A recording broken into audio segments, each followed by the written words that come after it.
Quality alert remains in effect for South Jersey through midnight. It's all because of wildfire smoke from Canada that's made its way into our area, and it could be unhealthy at times for certain people. NBC 10's Lili Zheng has more.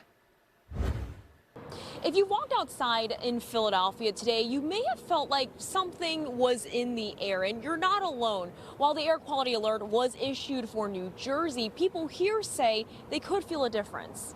A hazy view of Philadelphia Saturday evening. This is what our camera captured hours before sunset.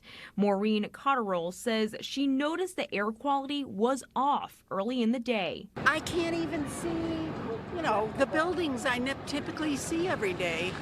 And then my daughter called me and she's like, Mom, I have this splitting headache. I can't have lunch with you today.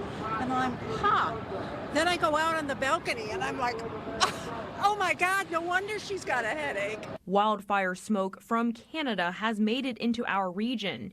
Air quality conditions make it especially unhealthy at the Jersey Shore, with an air quality alert issued for the entire state.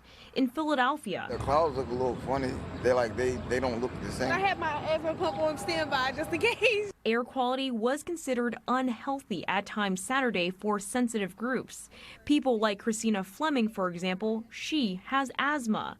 According to the CDC, air pollution can make it harder for people with asthma and other respiratory diseases to breathe. The health agency says if the air quality index predicts a code orange day, you don't have to cancel your plans, but you could adjust activities. What is it like right now being out for you? It's worrisome. Like, I'm old. I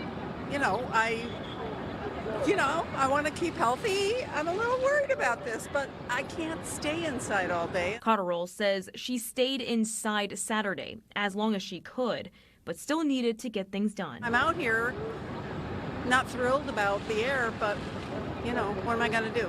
With the Canadian wildfires still actively burning, the chance for more code orange days is likely throughout the remainder of summer, possibly fall. However, with the overnight rain, air quality in our region for tomorrow is greatly improved. Reporting in Center City, Lili Zheng, NBC 10 News.